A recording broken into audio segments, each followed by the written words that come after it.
আসসালামু আলাইকুম রহমতুল্লাহি ওবরকাতুহু। সম্মানিত দর্শক, আমেরিকাতে ইসলাম ভীতি রয়েছে।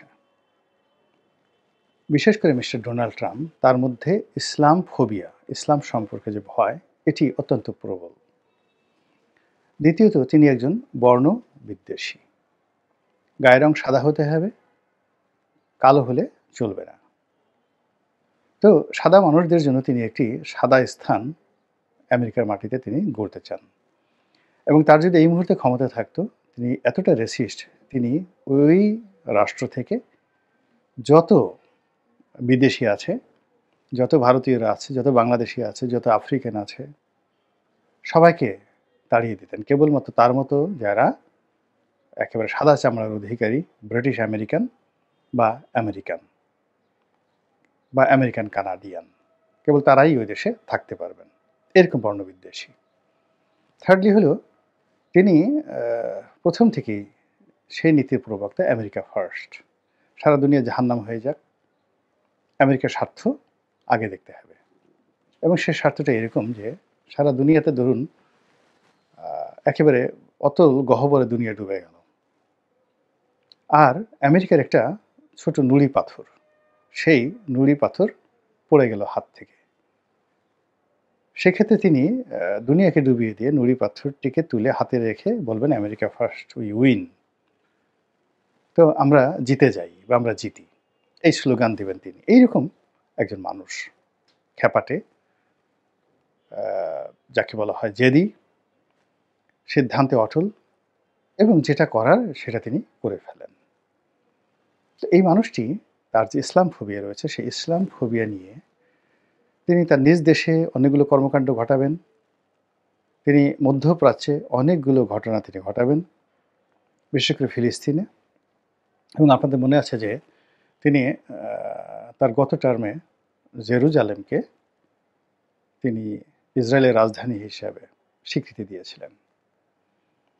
এবং আমরা অনেক কিছু সারা দুনিয়াতে গালাগালি করেছি, তার কিছুই করতে পারিনি। এখন দ্বিতীয় যে ব্যক্তি, মিস্টার নরেন্দ্র মোদী, তিনি ভারতের রাজনীতিতে গত ৫০-১০০ বছরের মধ্যে সবচেয়ে সফল একজন রাজনীতিবিদ। খুবই প্রান্তিক লেভেল থেকে উঠে এসেছেন। দারিদ্রতা, অভাব, অভিযোগ, অশিক্ষা, অস্বাস্থ্য, সব কিছুই তাকে আঘাত করেছে। তিনি ভারতকে যেভাবে হৃদয় দিয়ে ধারণ করতে পারেন, এটি মহাত্মা গান্ধীর পক্ষে কেবল সম্ভব ছিল। আর অন্য কোনো ভারতের রাজনীতিবিদ, সেটা পণ্ডিত জওহরলাল নেহেরু বলেন, বল্লভভাই প্যাটেল বলেন, অন্য কেউ নয় যেটি নরেন্দ্র মোদী পারেন। এর কারণ হলো, তিনি সেই সুদূর গুজরাট থেকে শুরু করে কলকাতা, কলকাতা থেকে শুরু করে আসাম, আসাম থেকে উড়িষ্যা, উড়িষ্যা থেকে নাগাল্যান্ড, নাগাল্যান্ড থেকে কাশ্মীর, এই বিস্তীর্ণ অঞ্চলের মানুষের মন মানসিকতা, অভ্যাস, চিন্তা চেতনা, কর্ম, ধর্মবোধ, পেশা ইত্যাদি বিষয়ে তার যে অভিজ্ঞতা, সেই অভিজ্ঞতার ভাণ্ডার এতটা সমৃদ্ধ, তিনি কলকাতাতে এসে যে ভাষায় কথা বলতে পারেন, আবার মুহূর্তের মধ্যে গিয়ে তিনি দিল্লিতে তার ভাষা উল্টে দিতে পারেন পরিবেশ এবং প্রকৃতি অনুসারে, এই বিশাল ভারতে। তো সেই মানুষই তার রাজনীতির হাতিয়ার হিসেবে তিনি বেশ কয়েকটি বিষয় বেছে নিয়েছেন। নিজের জন্য তিনি বেছে নিয়েছেন নিরামিষ এবং ইয়োগা, যোগব্যায়াম। এবং আপনারা জানেন যে ভারত এই দুটো বিষয়ে তাদের ঐতিহ্য, সেই সেই যে মহাভারতের যুগ থেকে তারা যে শিব বলেন, তারপরে শেষে কৃষ্ণ বলেন, যত ধ্যানী গুণী জ্ঞানী বলেন, সবাই এই নিরামিষভোজী এবং একই সঙ্গে তারা যোগব্যায়াম করতেন, ধ্যান করতেন। তো এই কাজটি করার ফলে এই দুটোকে তিনি তার জীবনের ব্রত হিসেবে নিয়েছেন। ফলে পুরো ভারতের যে ৫,০০০ বছর বা ১০,০০০ বছরের যে মানসিক যে ঐক্যটা রয়েছে, মর্যাদার যে জায়গাগুলো রয়েছে, সেই জায়গাটাতে তিনি এমনি ওন করে ফেলেছেন। ভারতীয় সমস্ত ধর্মগুরুদের তিনি নেতা হয়ে গেছেন, ১। ২ নম্বর হলো সংখ্যা গুরুর যে ধর্মমত, হিন্দু, সেই হিন্দুত্ববাদটিকে তিনি নিয়েছেন। অতীতে তার মতন করে এইভাবে জাগ্রত হিন্দুদেরকে ওন করার মতো সর্বভারতীয় কোনো নেতা তৈরি হয়নি। আমাদের এই পশ্চিমবঙ্গে মূলত শ্যামাপ্রসাদ মুখার্জি এই হিন্দুত্ববাদ জামাতটি তিনি চালু করেছিলেন এবং তিনি আরএসএস এর অন্যতম একজন পৃষ্ঠপোষক ছিলেন এবং নরেন্দ্র মোদীর বস ছিলেন। কিন্তু তিনি সর্বভারতীয়ভাবে এটা পারেননি। মুম্বাইতে বালথাকারে ছিলেন। ভীষণ রকম উগ্রবাদী, হিন্দুত্ববাদী একজন যাকে বলা হয় ডন। তিনি রাজনীতি, ব্যবসা-বাণিজ্য থেকে শুরু করে সবকিছু এমনভাবে নিয়ন্ত্রণ করতেন যে তার পায়ে কদমবুছি না করে ওখানে কোনো ব্যবসা করা সম্ভব ছিল না, ওখানে কোনো রাজনীতি করা সম্ভব ছিল না। মুখ্যমন্ত্রী থেকে শুরু করে অনেক কিছু। তিনি কিছু ছিলেন না, কিন্তু মুকুটবিহীন সম্রাট ছিলেন বালথাকারে এই হিন্দুত্ববাদকে ব্যবহার করে।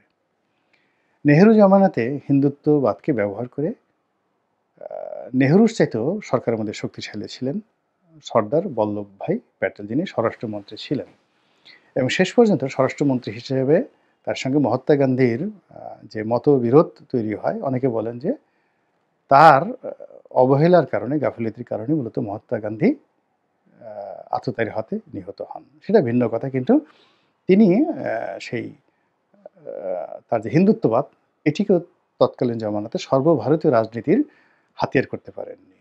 মধ্যযুগে না, ঠিক মোগল জমানাতে আরেকজন লোক ছিলেন হিন্দুত্ববাদের যাকে বলা হয় ফাদার, শিবাজি রাও। এখনও নরেন্দ্র মোদী শিবাজির নামে জপ করেন, শিবাজিকে নমস্কার করেন, কিন্তু নরেন্দ্র মোদীর যে সফলতা হিন্দুত্ববাদ প্রতিষ্ঠা করার ক্ষেত্রে, এটি ভারতের ৫,০০০ বছর ইতিহাসে অন্য কেউ পারেনি। রাম পারেননি, রাজা রাম পারেননি, রাম রাজত্ব এত বড় ছিল না।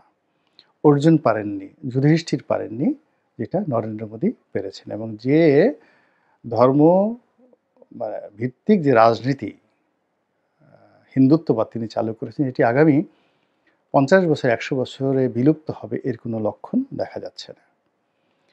দিল্লি হলো রাজধানী এবং তাদের সমস্ত কৃষ্টি কালচারের একদম এক্সট্রিম, যদি লিবারেল ডেমোক্রেটিক মোড বলেন, সেই জিনিসটি আগে যেভাবে কলকাতা ছিল ব্রিটিশ জামানাতে, এটা এখন দিল্লি। সেই দিল্লিতে আম আদমি প্রথমে সেখানে রাজত্ব চালিয়েছিল কংগ্রেস, তারপরে আম আদমি পার্টি আসলো এবং সেই আম আদমিকে হারিয়ে এবার বিজেপি সেখানে ক্ষমতা লাভ করলো। কাজেই তার যে হিন্দুত্ববাদ, গরুর গোবর কিংবা গরুর মূত্র যে পবিত্র, এই থিওরি সর্বভারতে এখন সবাই মাথায় করে নাচছে।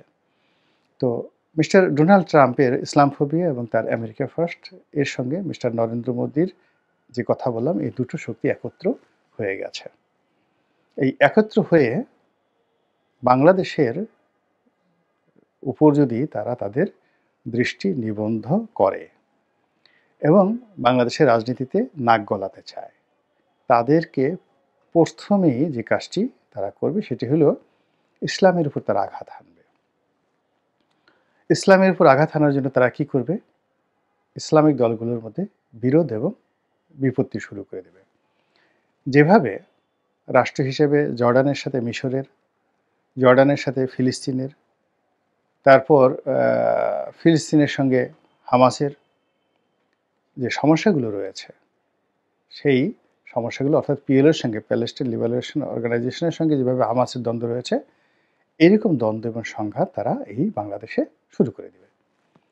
বাংলাদেশে দেখবেন যে আহলে সুন্নাত ওয়াল জামাতের সঙ্গে জামায়াত ইসলামের সংঘাত শুরু হবে, আহমদিয়া জামাতের সঙ্গে জামায়াত ইসলামের সংঘাত শুরু হবে, চরমোনাইয়ের সঙ্গে শর্ষিনের পীরের মারামারি হবে, সিলেটে জামাত ভার্সেস ফুলতলি পীরের লোকেজন মারামারি করবে, রাজশাহীতে একই ঘটনা ঘটবে, তারপর চট্টগ্রামে একই ঘটনা ঘটবে। অর্থাৎ এখানে ইসলামিক যে দলগুলো রয়েছে, ইসলামিক দলগুলোর মধ্যে বিভেদ বিসংবাদ মারাত্মক আকার ধারণ করবে। ধারণ করার পরে পুরো দেশগুলোর মধ্যে একটা জঙ্গিবাদ চালু করার জন্য, উগ্রবাদ প্রচার করার জন্য যত রকম বিনিয়োগ করা দরকার এই দুটো রাষ্ট্র করবে। করে তারা একেবারে আফগানিস্তানকে এবং পাকিস্তানকে যেভাবে বিশ্বের মানচিত্রে রীতিমতো পৌঁছিয়ে দিয়েছে, ঠিক সেরকম একটা মহাপরিকল্পনা নিয়ে তারা এগোচ্ছে। এর কারণ হলো আফগানিস্তানের যে ভৌগোলিক অবস্থান বা পাকিস্তানের যে ভৌগোলিক অবস্থান বা পাকিস্তানের জাতিসত্তা, তাদের যে মিলিটারি জুডিশিয়ারি কিংবা তাদের যে মাটি, তাদের যে ঐতিহ্য, সে তুলনায় বাংলাদেশে একেবারে নরম, একেবারে বলতে গেলে সহজলভ্য এবং এখানে খুব সহজেই কাউকে রাগিয়ে দেওয়া সম্ভব, খুব সহজেই কাউকে হাসিয়ে দেওয়া সম্ভব। তো মিস্টার নরেন্দ্র মোদির যে হিন্দুত্ববাদ, এটি যদি বাংলাদেশের উপর প্রয়োগ হয়, আর ইসলাম ফোবিয়ার কারণে তিনি এই বাংলাদেশের যে ভারতীয় চক্রান্তে যে সকল ঘটনা ঘটবে আগামীতে, এই কথাগুলো আমি বলতে চাচ্ছি না, বাট এই ঘটনাগুলো ঘটবেই। সেই ঘটনাগুলোতে আপনি অনেক উত্তেজিত মুমিন মুত্তাকিকে দেখতে পারবেন, অধৈর্য মুমিন মুত্তাকিকে দেখতে পারবেন, আবেগপ্রবণ মুসলমানদেরকে রাস্তায় দেখতে পারবেন। তারপরে বিভিন্ন ওয়াজের মাহফিলে একজন আরেকজনকে গালাগালি করছে, আর একজন আরেকজনকে মারধর করছে, একজন আরেকজনের মাহফিল ভেঙে দিচ্ছে, এই দৃশ্য আপনারা দেখতে পাবেন। এবং সেগুলোকে ম্যাটেরিয়ালাইজ করে যখন মিস্টার ডোনাল্ড ট্রাম্প সত্যিকার অর্থে কারো টুটি চেপে ধরতে চাইবেন, সেটা ব্যক্তি হোক, গোষ্ঠী হোক, রাজনৈতিক দল হোক, এটা তার জন্য খুব কঠিন কোনো বিষয় হবে না।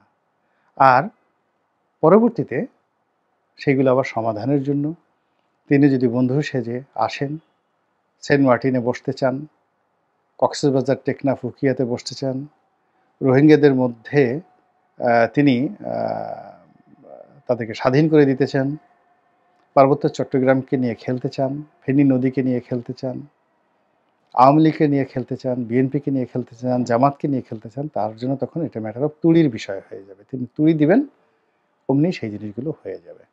তো কাজেই এই যে আগামীতে আমাদের উপর যে বিপদ এবং বিপত্তি আসছে বা আসতে যাচ্ছে, যে সকল বিষয় আমাদেরকে হাতছানি দিচ্ছে, এগুলো মোকাবেলা করার জন্য যদি আমাদের ব্যাপক প্রস্তুতি না থাকে, তাহলে আমরা নিয়তির খপ্পরে পড়ব নয়। নিজেদের নির্বুদ্ধিতার কারণে, দুই হাতের কর্মের ফলের কারণে আমরা পুরো দেশ জাতি যে বিপদ বিপত্তিতে পড়ব, যেটি আমাদেরকে ইতিহাসের এমন একটা বাঁকের মধ্যে নিয়ে যাবে, যেই বাঁকের কথা ইবনে খালদুন তার আল মুকাদ্দিমা গ্রন্থে বলেছেন, যে প্রতি 100 বছর পর পর একটি জাতির মানচিত্র পরিবর্তন হয়ে যায়। তো কাজেই আমরা যেন সেই ইতিহাসের বাঁক থেকে রক্ষা পেতে পারি, আল্লাহ রাব্বুল আলামিন আমাদেরকে সেই হেদায়েত এবং হিকমত এবং শাখসিয়াত আমাদেরকে দান করুন। আসসালামু আলাইকুম ওয়া রাহমাতুল্লাহি ওয়া বারাকাতুহু।